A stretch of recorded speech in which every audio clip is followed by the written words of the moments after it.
Why, hello everyone, and welcome back to the BWN podcast. Today, I'm joined by no one.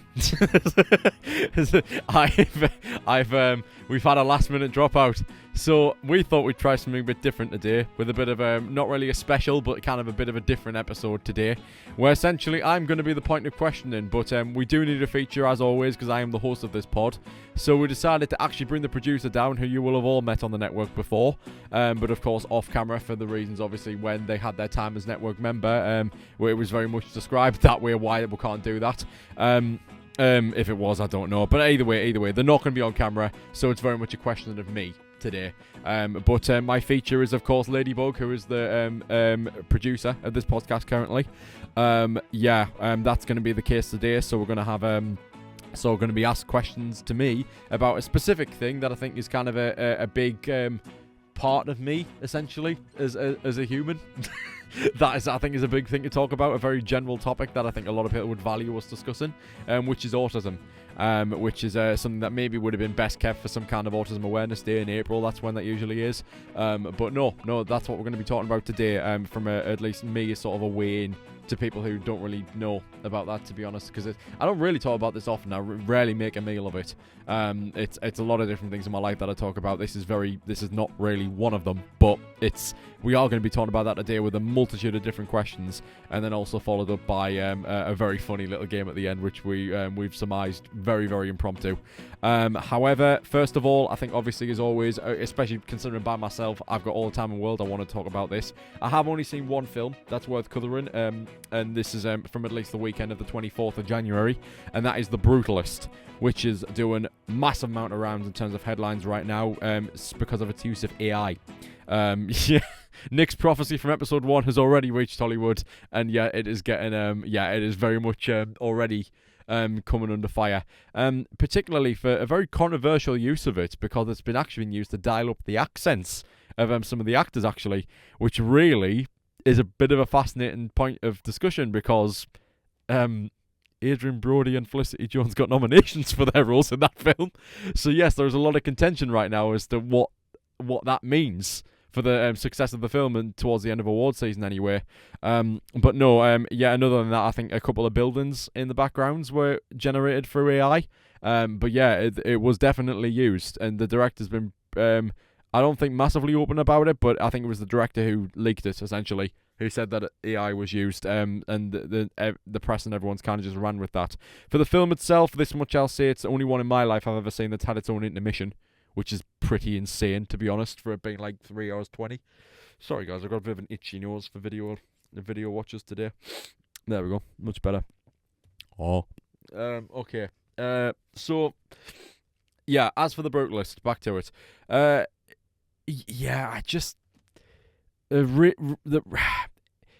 It was good, okay?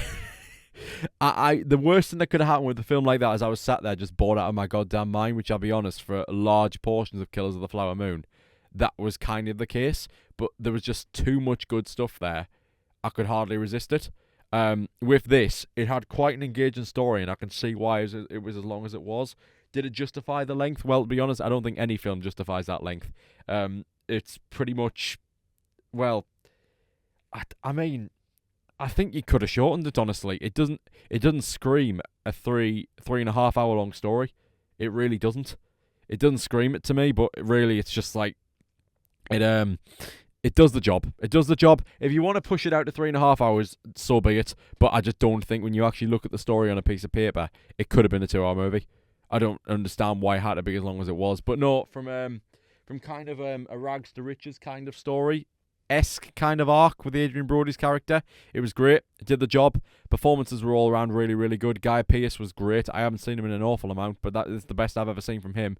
And overall, just a great time. And from an audience experience point of view, it was also fantastic, because independent cinema was the real champion of what was shown this film on its release weekend, and it was Tyneside Cinema in which I went to go see this, and the audience was pretty packed, to be honest, which was a great experience, especially for a film that long in an independent cinema. It was a great experience being around just so many people. So yeah, it was overall, I'd say it was a good film. Do I think it deserves all of its critical praise, especially in regards to performance and its AI use? Probably not. but you know, it's fine. It's fine. Look, the Academy's going to love what the Academy loves. The Academy's never going to love what mainstream audiences, especially in Rotten Tomato terms, they aren't always going to align with what the audience scores love. Essentially, like I'd be very fascinated to see where the Brutalist audience scores match up with critics. But I'm gonna say this: like Rotten Tomatoes is a credible source at this point. It's not. It absolutely isn't. It's a given fact at this point that I think there are certain payoffs behind the scenes payoffs when it comes to scoring on that, and especially from a critical standpoint. And frankly, as much as I can say about awards, a large part of why I've walked away from the review division and why I'm not doing it anymore is because I do think, especially in Hollywood, never mind just film in general, but especially from Hollywood standpoint, I think the critical and accolade side of Hollywood is completely dead at this point. Completely dead in the water. I think it's just pointless, and biased towards agendas, and not actually, and takes nothing from an audience perspective into account. So audience favourites, and being at the forefront of awards, which, if you're going off audience favourites, I'm not going to lie, Doom Part 2 would have absolutely wiped the floor most of the films on this nomination roster. It still got nominated for stuff, but it would have completely wiped the floor. And Wicked as well. Wicked and Doom Part 2 would have been up there. Instead, it's Amelia Perez of all things. Amelia fucking Perez. And I'm saying that from a person who hadn't seen that movie. All I've seen are the clips, which I'm sure everyone online loves to circulate because just how bad they are. Of course, they're making it seem like that's just the entire film. I'm sure there's more to the film than just that. But from what I've seen, I can't deny that the people who are making the Wicked memes on Reels don't have a point. A song like that, compared with even the worst of what Wicked had to offer, it's night and day. So, yeah, I don't know. It's a waste of time. Honestly, a waste of time, and as per usual, I will not be watching it. But no, that's my rundown of sort of the contextual elements around the Brutalist right now, as well as my general half-baked discussion on the film itself. It was alright, and I had a decent time with it. But that ought to do it, really. Really, it's difficult, and I kind of get thrown off kilter when it's by myself here, but I will just say once again, how are you all doing? I mean, I'm doing as best I can right now. Usually I've got someone to bounce off of, which I will today, but it's a bit different when I'm hosting. But no, I hope everything's going well for you guys at home. I hope you've been enjoying the podcast, really being at the forefront of what we're doing at the network now, at least for these next few months or so. And overall, if you've got any topics that you'd like us to talk about, then yeah, fire away in the comments below. As for next week, though, I won't say the guest, because again, with there being a dropout this week, there's a reason why we don't say who the guest is next week, because factors of life come into play, and nothing's set in stone, to be honest. But what I will say is that because, of course, it is Valentine's Day next week, we will be discussing that, and with potentially a very not heavy. I'm not going to give any kind of warning to you guys, but it could be quite heavy. Not in a serious kind of way, but I can see it being quite deep. So don't expect sort of the happy, fun kind of episode that you usually maybe getting out of the likes of me and Nitya a couple of weeks ago. Don't really expect that next week, I imagine. There might be elements of it, but yeah. What I will say is I throw out there to especially you guys out there who don't have anything to do next Friday, I highly recommend you do come along and see this episode next week, because really, in a way, half of the motive of it is we're kind of doing it for you guys. We know that it's not been great for really either party across the last 10 years or so. It's not been great for either, and especially young people, it's even harder. But for guys especially, there's a lot of emphasis in the last few years been going on to guys and mental health and that sort of thing. And I really want to just put across that it's okay to act like next week doesn't exist and just get on with your life. It's perfectly alright to do that, and more so come along and check us out and what we have to say, because we're really doing it on behalf of you guys. I know it's more of a feminine day, to be honest. Really, when you really get down to the thick of it, it kind of is more so. But it's very important to me that we give guys a space. At least for this year, we might switch it up next year, but just give guys a space to talk about things. So if you guys have any stories, I might put some polls out or stories or that kind of thing on socials or whatever. But if you guys have any stories that you want to share for next week, I highly, highly recommend that you reach out to us and give us some, because I think it'll be really nice to talk about maybe at the end. But no, it could be quite heavy, but that I'm just bracing you guys for what you can expect there for next week. But for now, Yeah, I think with a crunchy I bought from the vending machine outside, we're going to get right into it with me just talking about myself. It's not as if I haven't done that for the last few weeks, to be honest, but yeah, let's just get into it again. So we're going to be talking about autism today, specifically mine, and I'm going to essentially be the way in to this kind of topic, talking about myself in a sense. But no, so how are you doing, Bug, today? How are you doing? I'm good. I've brought a fun fact with me today for next week's podcast. Have you? Yeah, so March 14th this year is White Day, which has been celebrated over 35 years in Japan. It's the man's turn to show his affection. So the man has one version and the females have another one. So in Asia they have two different types of Valentine's Day. One where the men celebrate, give presents to the women, and then the women do it in return for the men. So they get separate days. It's a bit like how we have Mother's Day and Father's Day. Right. Well, welcome to Ladybug's Fun Facts. Cool. Okay. Just to throw a little spanner into your head before next week. Yeah. That's interesting. I was getting worried there when you said White Day. I was thinking, well, I know everything's got a day now. I mean, I suppose it balances the scales. That's what I was thinking in my head. I was like, where's she going with this? I was like, so go do your research. Maybe you can talk about that next week. Yeah, maybe. Or I'll do the research and I'll throw it in. Yeah. Crunchy time. Crunchy time. Oh my god. It's causing such a mess. So, as our lovely host said today, we're going to talk about autism. Now, I come from the perspective of being neurodiverse with a very rare condition. So I can also pop in with answers every now and again, but of course we're focusing on our lovely Matthew here, who's on his lonesome. He's completely out of it. He's in chocolate coma now. Mm-hmm. It was a bad idea bringing this on. So I've got 4 different topics, and each have a few questions. Just to kind of go over, it's relating about autism, but kind of especially in university and life and social cues, that kind of parts. Because both of us are students, and I think both of us experience university in very different ways. Mm-hmm. So I just thought it might be interesting. So here's my first question for you. Fire away. What has your experience been like as a university student with autism or interacting with other autistic students?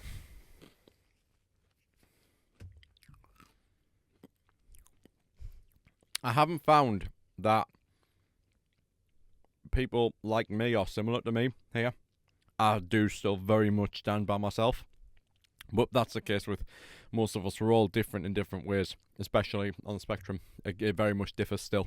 But I do have felt very individual still and quite alone, frankly. In terms of just general process of uni, the biggest thing that I would say is I feel as though with instructions being given in terms of the course, but it would be kind of the same anywhere. I think instructions have been very almost quite basic, as in, well, that's just the way it is. People can take it on face value. I can't. I need to be told specifics, and I feel like, well, at least at uni life here, I'm not really given specifics.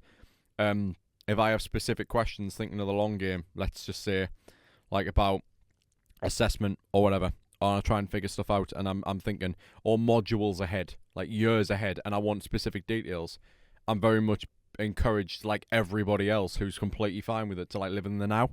I need to plan ahead and know these things, and that kind of prep isn't really given. All's well, in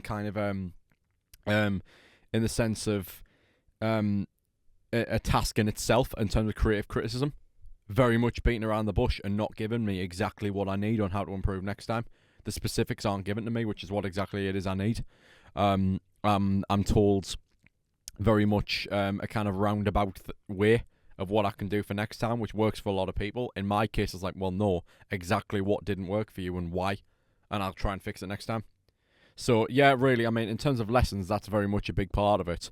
But also just in general, I very much feel as if I've been pushed into a bubble where I'm very independent by myself on campus and I act my own way.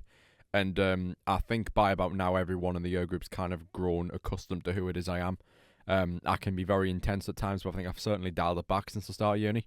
And no, I think overall, I think I've figured it out for myself. But yeah, I'd say that's the way things are going for me right now in terms of uni life.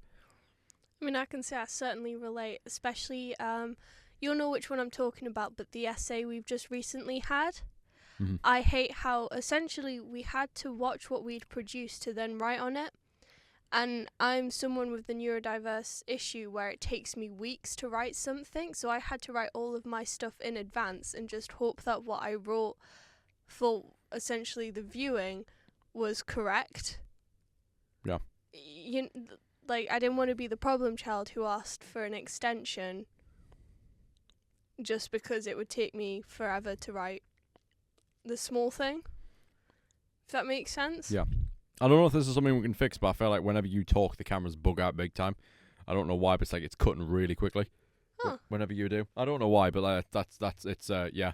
It'll be all over the place. I mean, sorry guys, but at the end of the day, it's like we've had to really improvise here.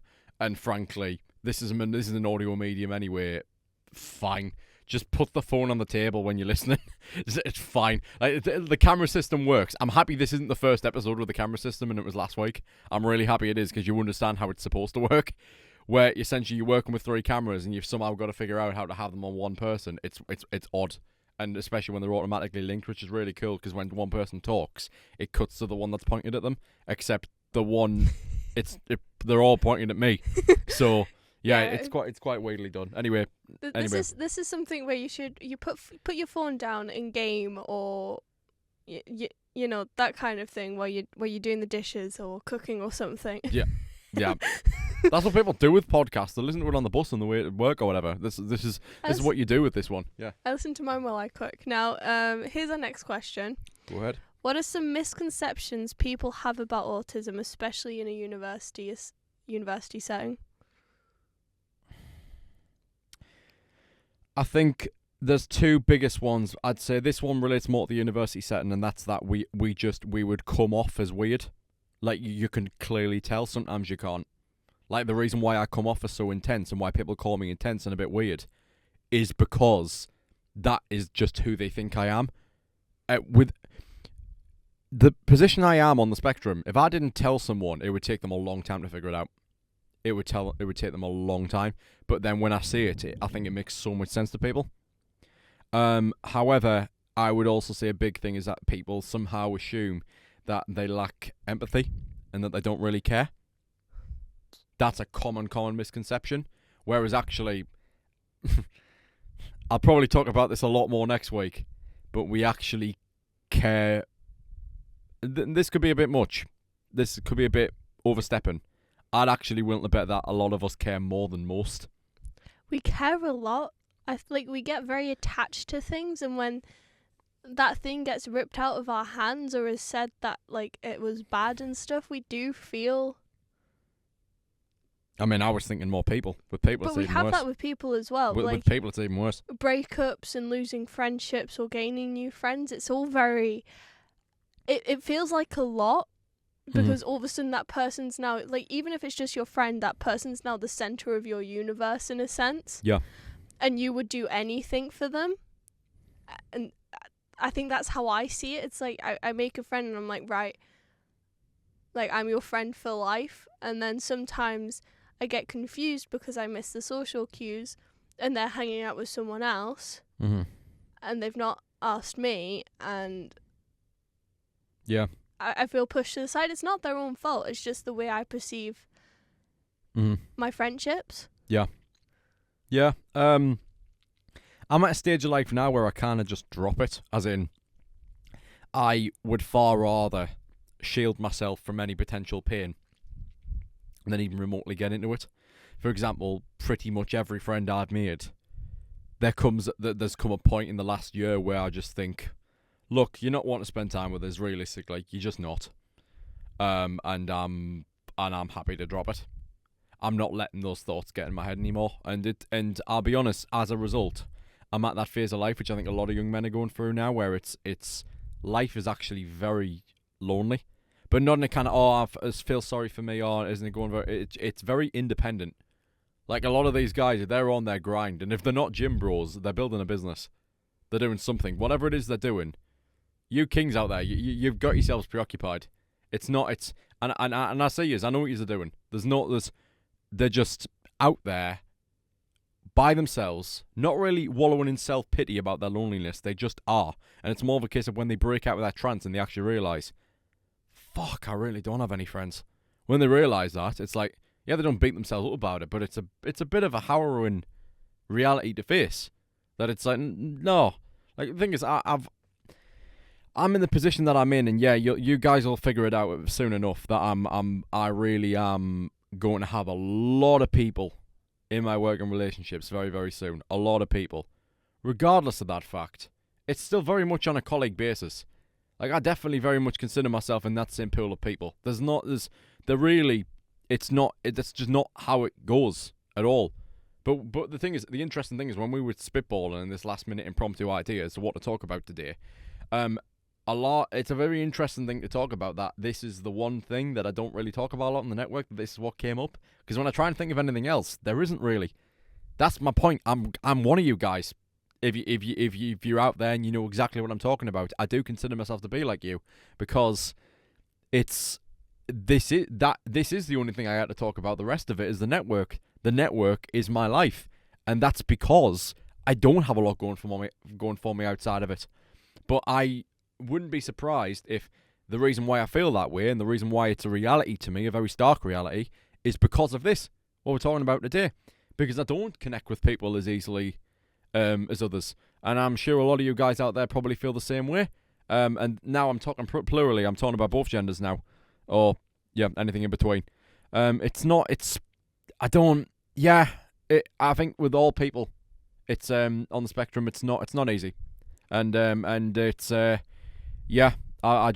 think there needs to be a certain understanding. Going back to what you said about misconceptions, I just think there needs to be a certain understanding about where we're all at, and I think it is a pretty universal thing that it's very easy to care a lot, and I think it is a very small minority of people on the spectrum who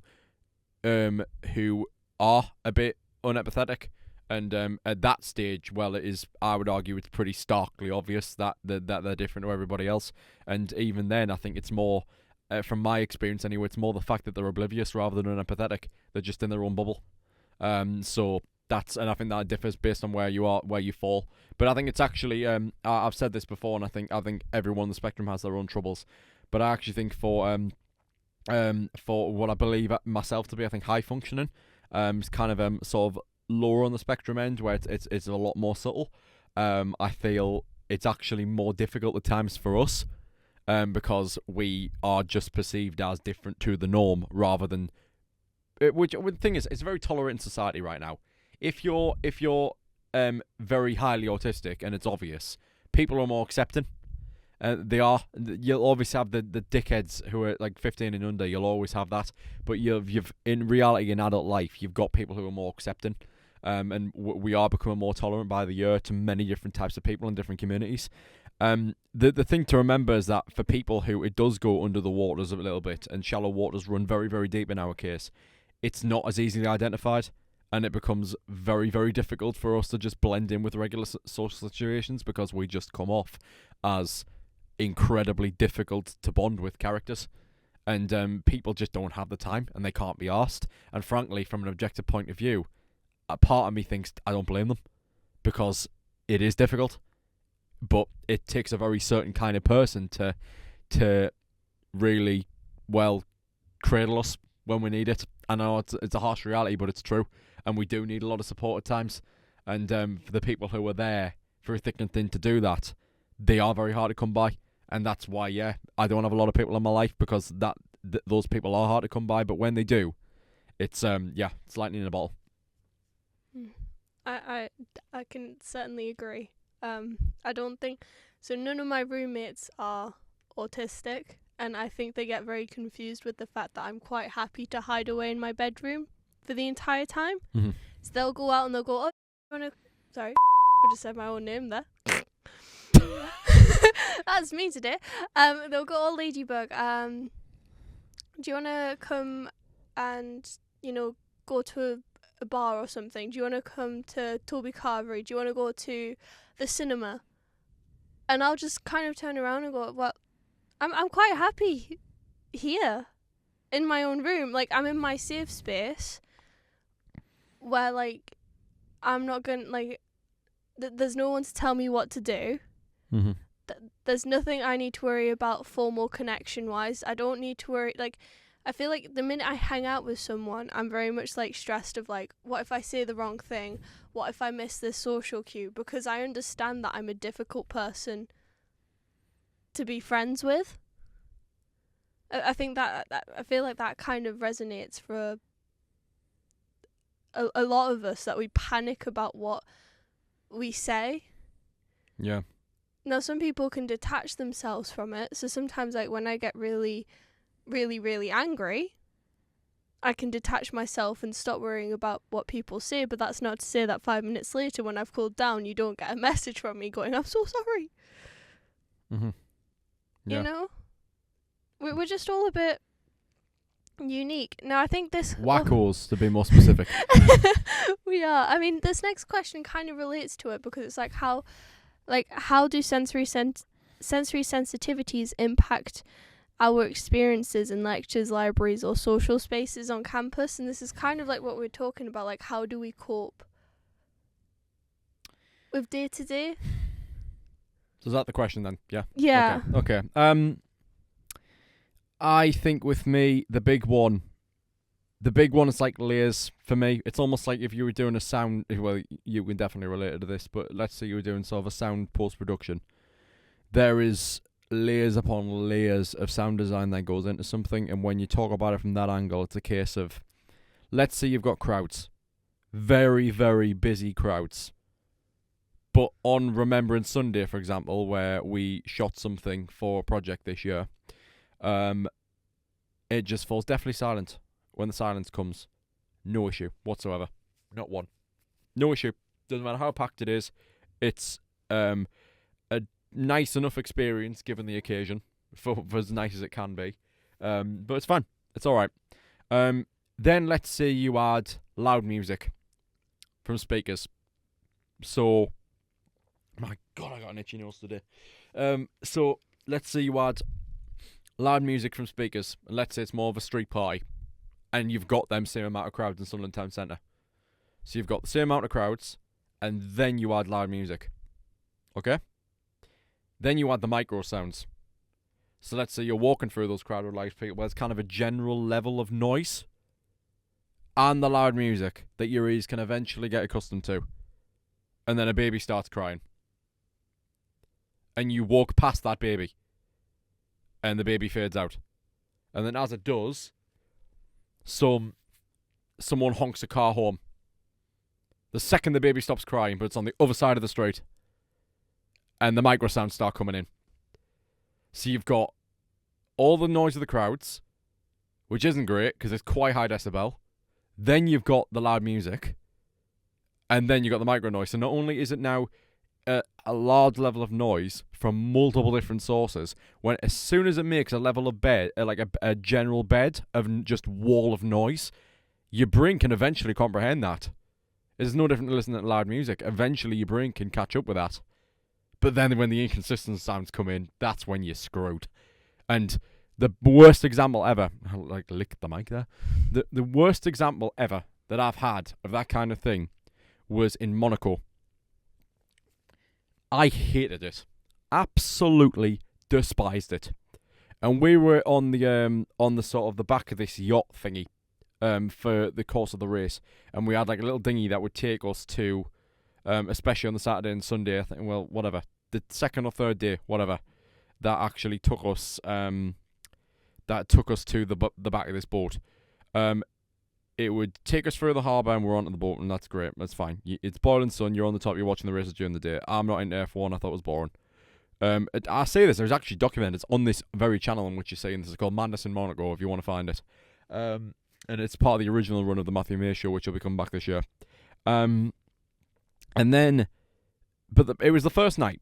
And when we arrive and we go, and I've got footage of it, so you can see a nice little pan when I'm showing the thing at night with all the nightlife and everything. That was a moment of calm where we just arrived and we're actually trying to figure out our bounds where the hell we were. We got dropped by a taxi in the middle of bloody nowhere on the outskirts of this harbour. And we get out and we just walk, and we walk out trying to find out where the hell we're going. Again, it's packed. We finally get to the harbour where all of these like pit crews or whatever having their stations in like little buildings and pop-up buildings around the harbour, where they're all having their individual parties inside the huts and everything. And we stood out over the dock, which is where I take this shot. And we're just really getting our bearings on it because we're supposed to be going to this designated yacht for the weekend. We'd be given no bearing on where this is. The itinerary is just terrible. Like we've been given no information whatsoever on how to find this thing. We've just been completely dropped with no mercy by a taxi driver who could barely speak English. But again, it's not our country. It's hardly their fault. But yeah, we did get dropped with someone who couldn't understand English very well, who just dropped us on the outskirts of the harbour, and we had to figure it out for ourselves. With an experience which was quite costly, and we should have had far better treatment for, but we just got dumped. So eventually we figure out that these ships are on the outside of this track. That are around the outside of the track where the harbour meets. So to get to it, we've got to actually walk through, like the barriers on the other side of the track. We've got to get to it, but we've got to actually cross the track in order to get to it. So we've got to walk around the finishing straight, essentially, to then exit the track at the end of it.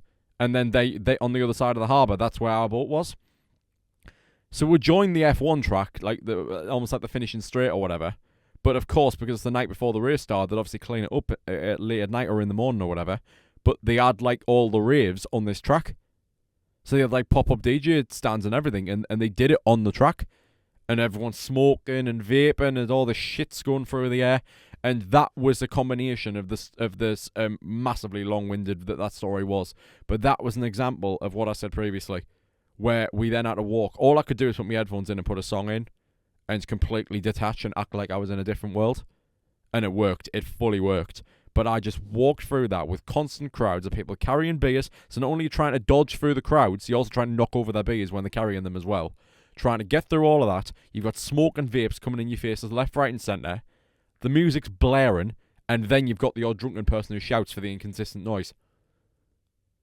And you've got the music in trying to protect yourself in some way throughout all of that. And you're walking your way through that track. You're in a foreign country. A lot of people can't speak English. And it's night, which is worse. Maybe. It might have been worse during the day. I don't know. I'm trying to imagine if it had been different during the day. Because again, it is just that. But like, yeah. If anything, it's maybe more focused with the dim light. But no, that's... yeah, it was just... In terms of me being overstimulated, I don't like throwing that word around because it gets used a lot. But to me, that was one of those occasions where it was just absolute hell from start to finish. Just from getting from point A to point B. And it was... and that there is like the worst... I know this is predominantly around uni, but since I can't say there's been many instances where I've actively been thrown off in terms of uni. In life, that's been the biggest one. There's one I could say to do with uni now, actually thinking about it, to kind of close this question off. And I would say it's down to... it's down to freshers. Yeah, already, Bugg's pulling the face there. That's absolutely awful. Absolutely awful. And I'm sorry, because I'll be honest, is this kind of, I don't know if defamatory is the right word, but is this kind of like tearing shreds out of it? Kind of. I don't care. It was the uni does provide an early hour time, but they didn't tell us for our first year. Now I did it twice, and I went to the second one, so because I did one for second year, and that one was better because I got in the quiet time. It was not great, but it was better than the first year one, which you'll attest to. We were stood outside in the rain. In the fucking pouring rain. For at least 3 to 4 hours. I would say I was there for about 2.5. I was about 3 hours. I was with my... You must have joined late then. I joined late. I was with some random girl and Sana and my support worker. And it's raining, I have my headphones on, I'm getting the worst sensory issues possible because that queue as it was already triggering me. And then you get inside the building and it got worse. Oh, well, at least I got 3 Dominoes. I slice. I ran out.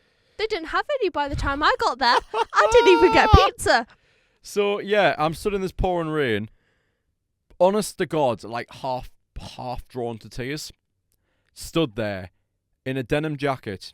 All done myself up all nice for my first impression. I know it's like I'm not going to meet anyone specific likely. But just in front of just my uni peers across both campuses combined. Like just putting a good foot out there. And just really putting some decent clothes on. Going out to this fair. Just stood there. Depressed out of my goddamn mind thinking, oh my God, I'm becoming an adult now. This is the big wide world at uni now, and this is just honestly awful. And I'm stood there and just trudging along a couple of steps every few minutes. And then I finally, and all alone.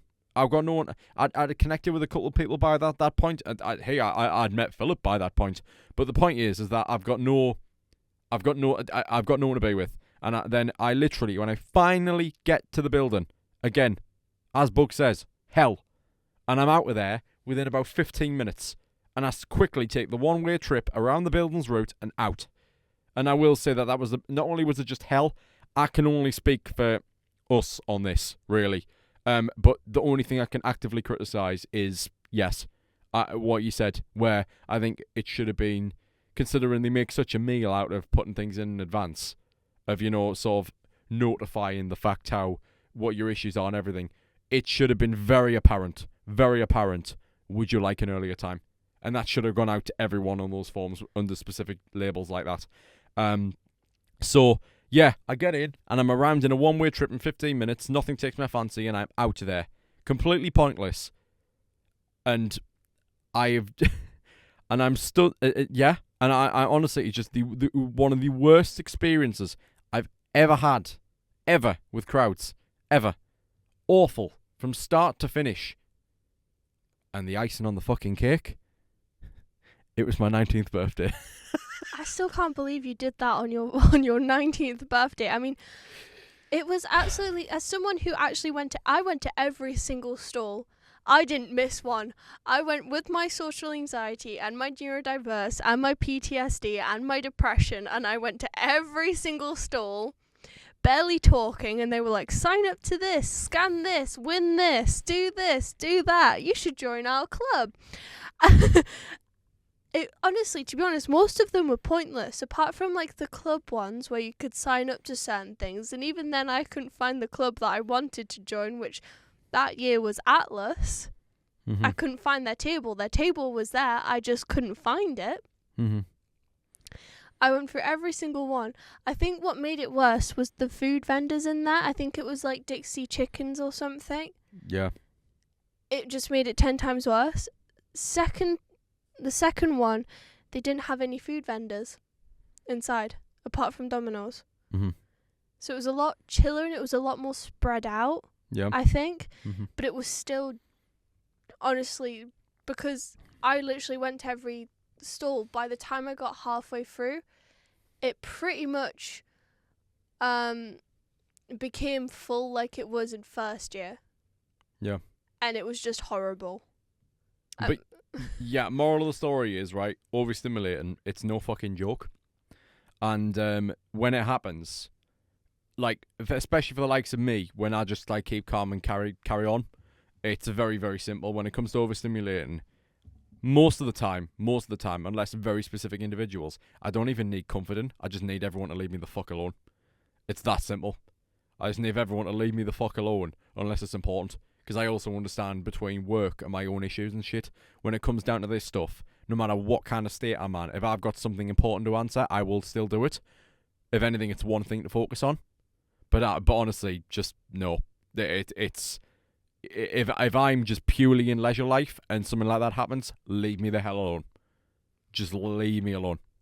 So that yeah, it's no joke. It's no joke. And if you have any friends who are on the spectrum and this happens to them, I hope that's kind of, with those two major stories, is kind of put across to you guys that it's really, it's not nice. It's not nice. And yes, a safe space like hotel rooms, the amount the amount that I just constantly, the jokes that go around on holidays because all I want to do is be in the hotel room. It's like, oh well, there's no point in you coming. There's got to be an understanding me that is kind of a safe space. 'Cause I didn't realize it until Bugg said, but it really is. It's like I do my work in it, but realistically, there's only so much time in the sun, let's say on a cruise ship, amongst the rest of the people on that ship that I can take. I do resort when I've maybe got work to do to maybe not always sit somewhere public. I mean, for starters, it's in an indoor bar.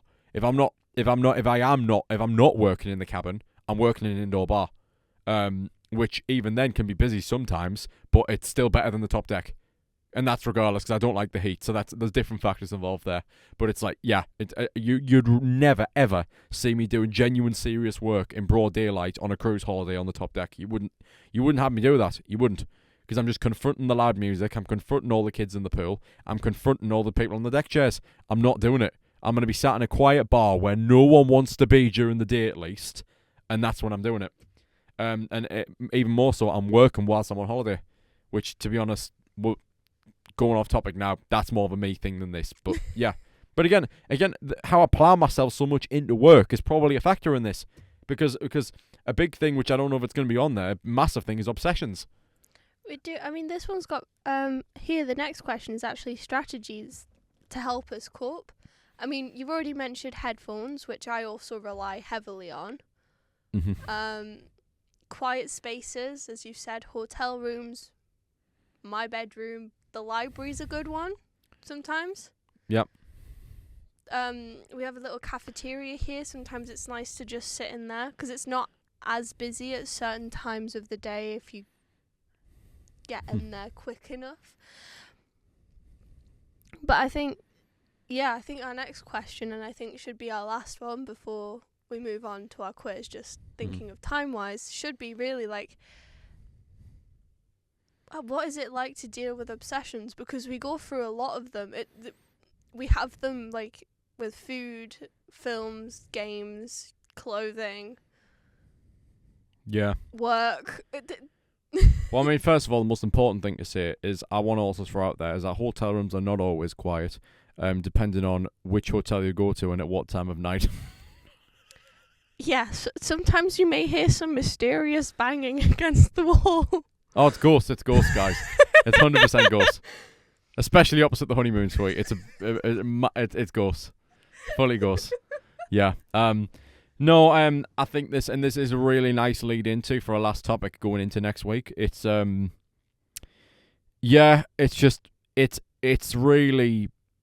it's really not great. I think, and I think my theory around the whole thing would be is that because we're so scrambled in reality.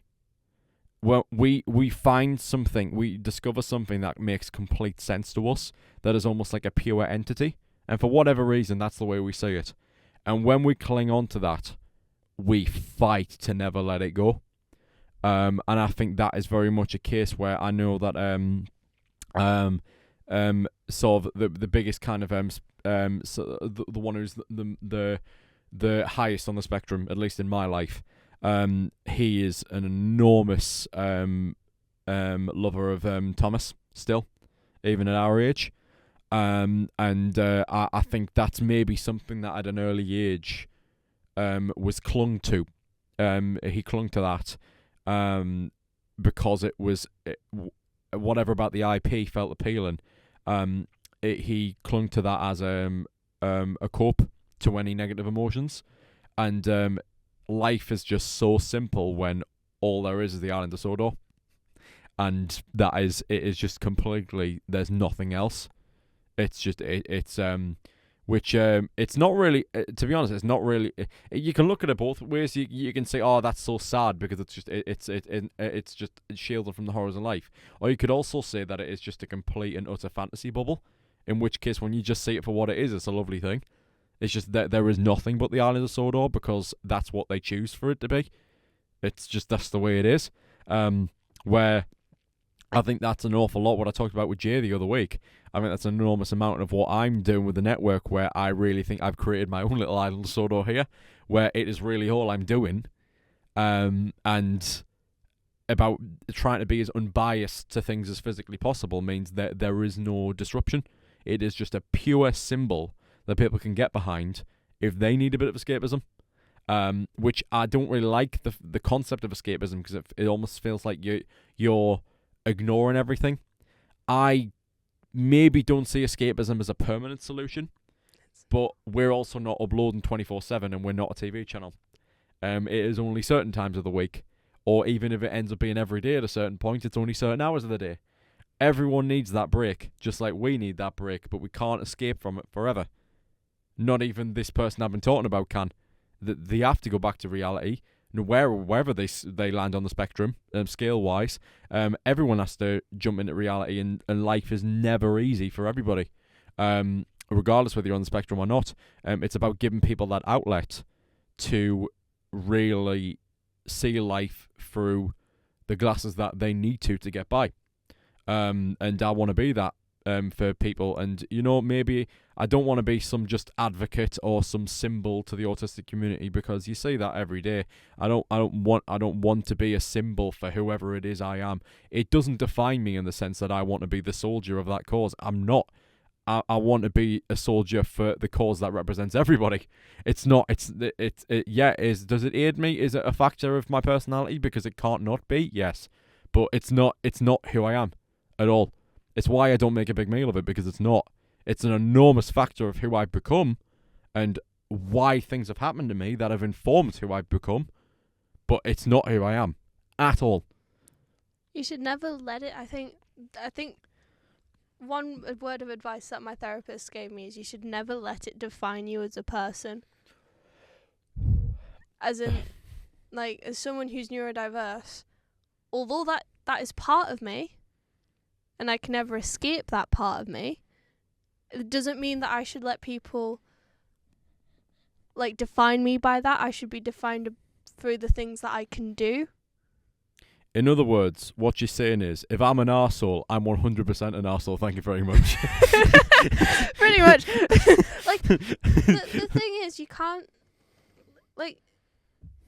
always use your disabilities and your autism or whatever you have as something to hide away who you truly are. Mm-hmm. Like, it's controversial, but it's true. Like, you can't be a dickhead just because, you're in a wheelchair. And trust me, I've known him. You know what I mean? You can't just do that just because you've got something wrong with you. There are plenty of negative experiences I've had, and it almost disappoints me when I know for a fact deep down that they're on the spectrum, just they haven't said it out loud.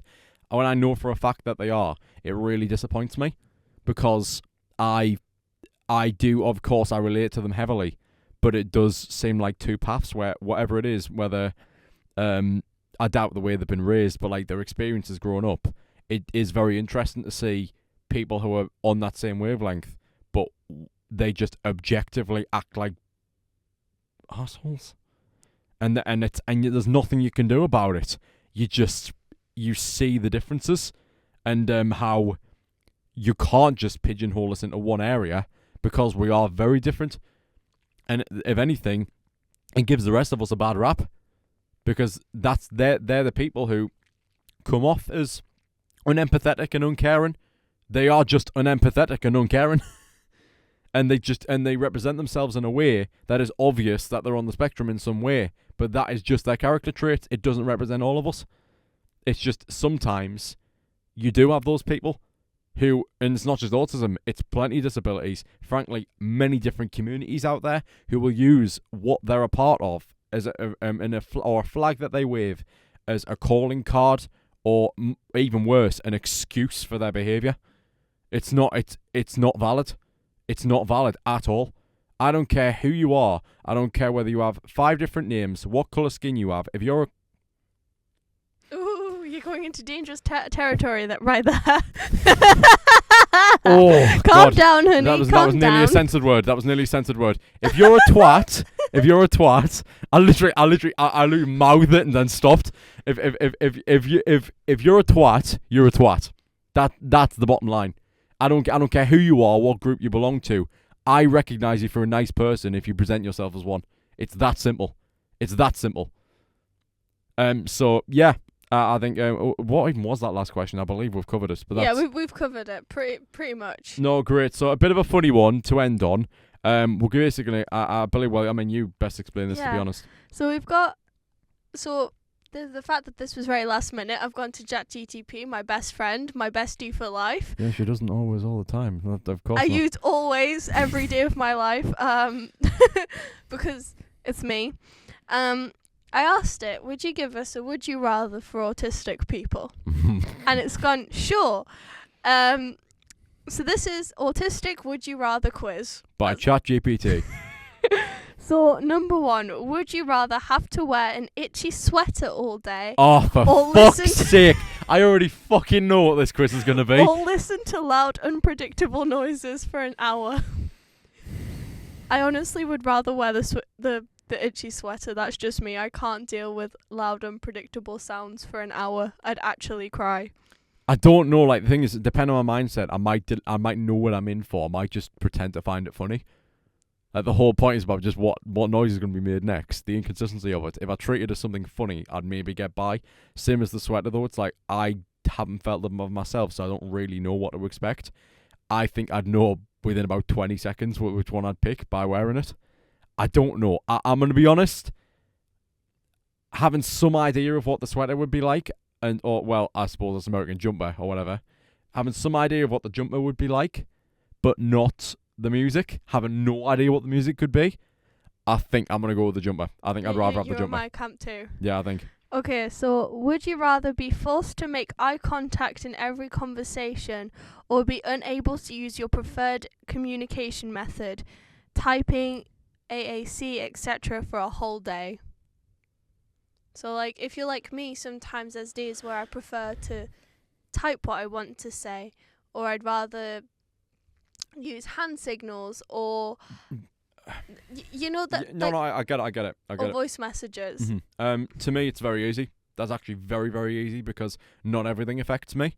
Mm-hmm. One of them is one of those. And it's eye contact. I have no issue with it. So I'm doing it right now. Contact. I've got absolutely zero issue with it. I've actually made a conscious effort in the last 2 years.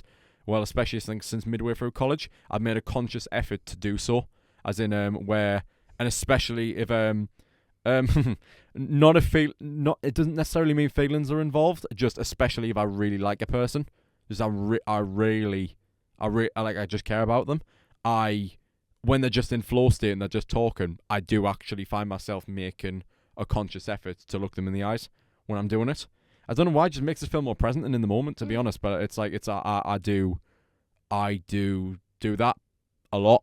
Hey, and you just said do.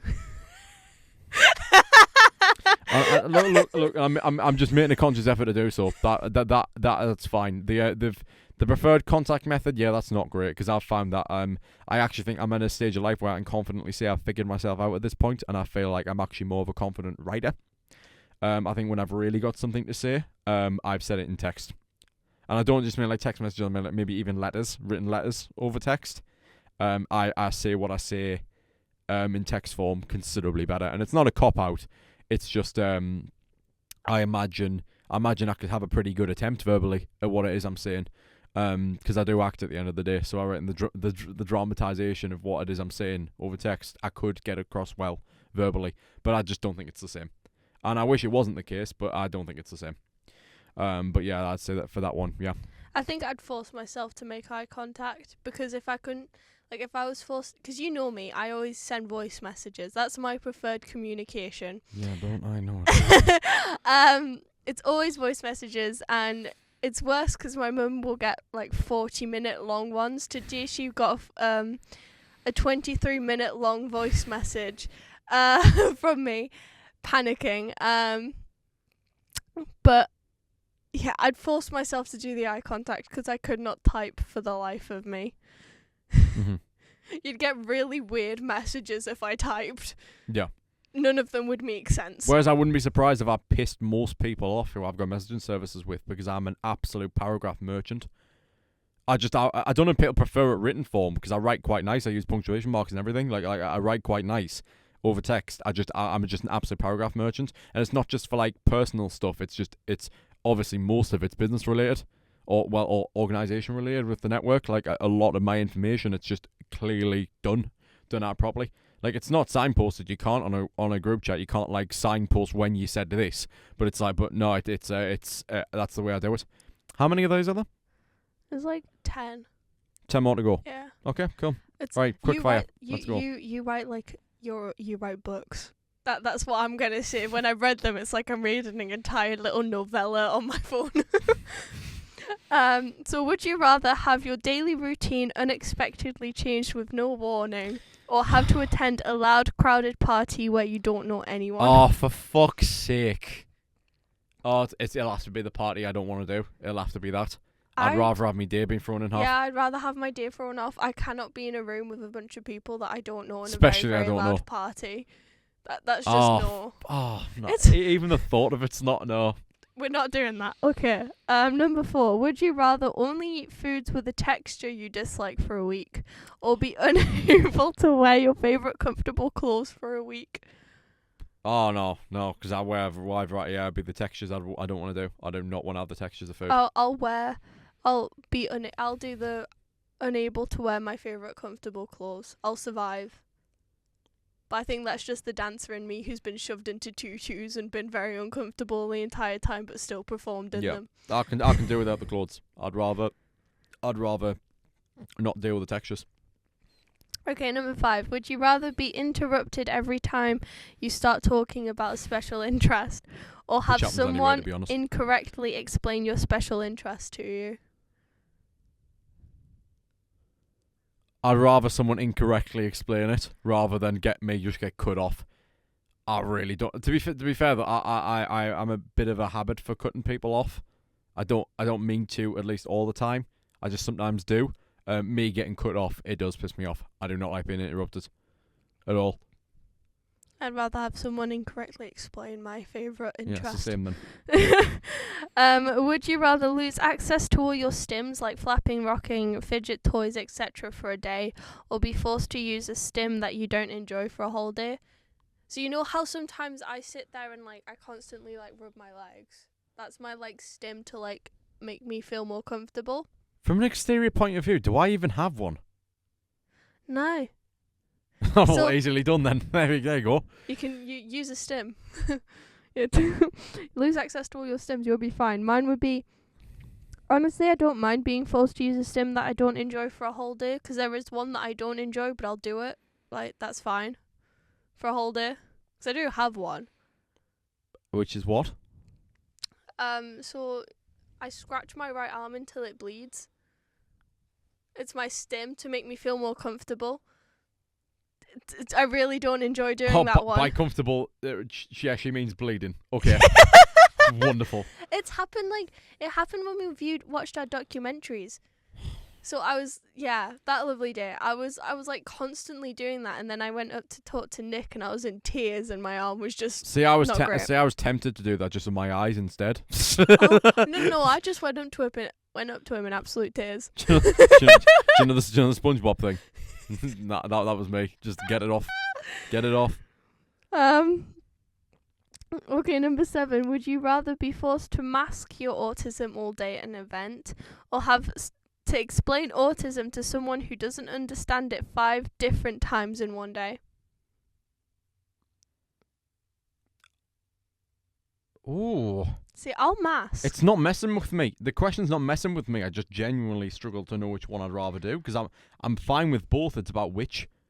Because I think for one day I could get by masking it.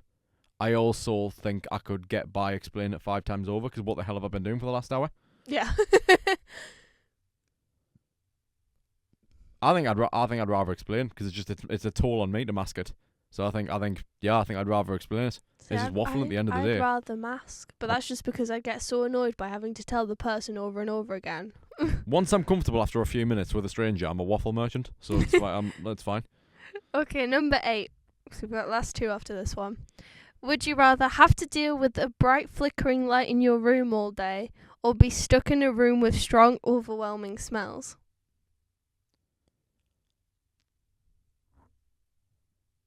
I'd rather, to be honest, if I had a flickering light, I'd just turn the light off. I don't think that's part of the game, Bugg. Ugh. I think you can keep it on.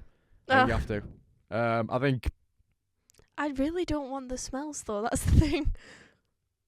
No, I think I'd tough the smells. I think the light would piss me off. Really? I think the light would really piss me off. To be honest though, I think I'll do the light. I can't do smells. Smells really annoy me. It wouldn't. Do you know what it is? It wouldn't piss me off to the point where my day is ruined. But well, maybe. But like in a jokey sense. But it's like I wouldn't be able to take my eyes off it. It would just annoy me. That's fair. Number 9. Would you rather have a meltdown in a public place or have people dismiss your struggles by saying, "But you don't look autistic"? Well, the thing is, when people can't tell I've got it, that's kind of half that deal anyway. So that's fine. It's not like having a. I'm incredibly, like, you'll probably know this. I'm incredibly, even in production when we're shooting stuff, I'm incredibly civilized.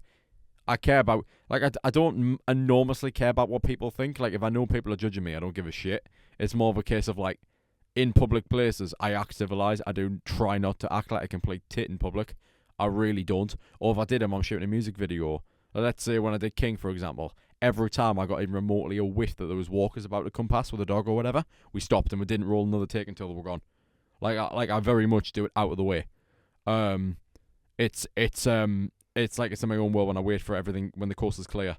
Having a meltdown in public is, I don't let it happen. That's half what my masking is. Like, I would never let it happen in public.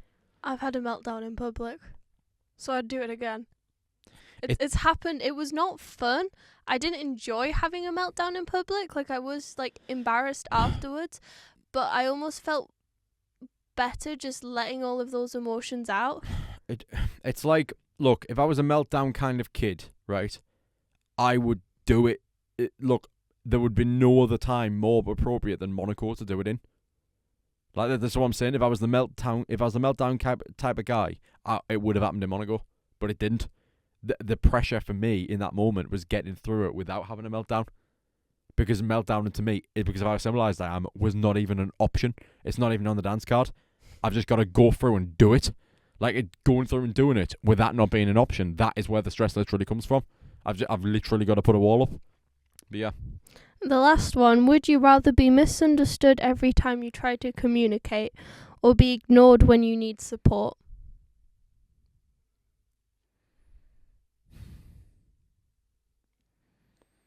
I think that one's really difficult because it's two things we rely heavily on.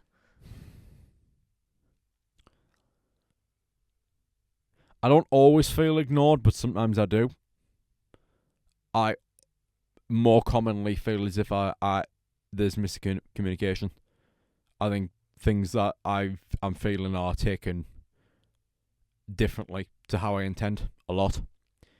I'd rather be, as I am now, kind of a nomad. I'd rather be alone and ignored. But every time I spoke my mind, you understood perfectly what I meant. I'd rather that be the case. I think...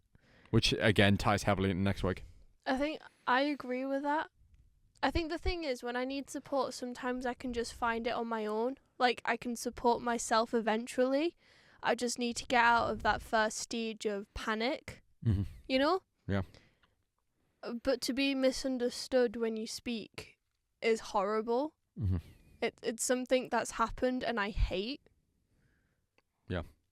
Because a lot of the time, like, I'll get mad at someone and it's not, and I'll get mad and it's not that, like, I'm completely mad at them. It's just that I don't sometimes feel like I'm being heard, and then because it's not, like, it's the you know? Yeah. Mm-hmm. It happens a lot in my flat, funny enough. My flatmates do not understand me half the time, but that's what I get for living with 3 boys. Exposing the flat on the BWN podcast. I don't care. None of them are Today in. in the Big Brother house. It's, yeah. Yeah, well, the time... How long have we been recording for? Over an hour. Woo! It's 5:07 p.m. Yeah. It's, yeah, we are well fucking over. Right, we are done. Yeah, that's fine. But that's our little kind of question-y sort of game. Guys, you know what's at stake now, I've said. It could be rough. It might not be. I don't know what to expect, but I think it is going to be quite heavy. It's a big episode next week. And we right now who we're going to be joined with is someone who has been on the network before, and you will see them again in a massive way on this main channel after this episode very, very soon. But we have a key figure to the network coming on next week, as of now anyway. And it is, it's going to be a heavy episode in my eyes. But we hope to see you then. It's going to be a big deal. So come along, especially if you've got no plans next week and you just think you need a bit of a safe space. We're going to be here for you, as we always are going to try to be as an organisation. But until next time on the BWN podcast, thanks Bugg for chiming in here as an emergency. Let's get ready for a pretty heavy one next week. Until next time, goodbye from the pod. See ya.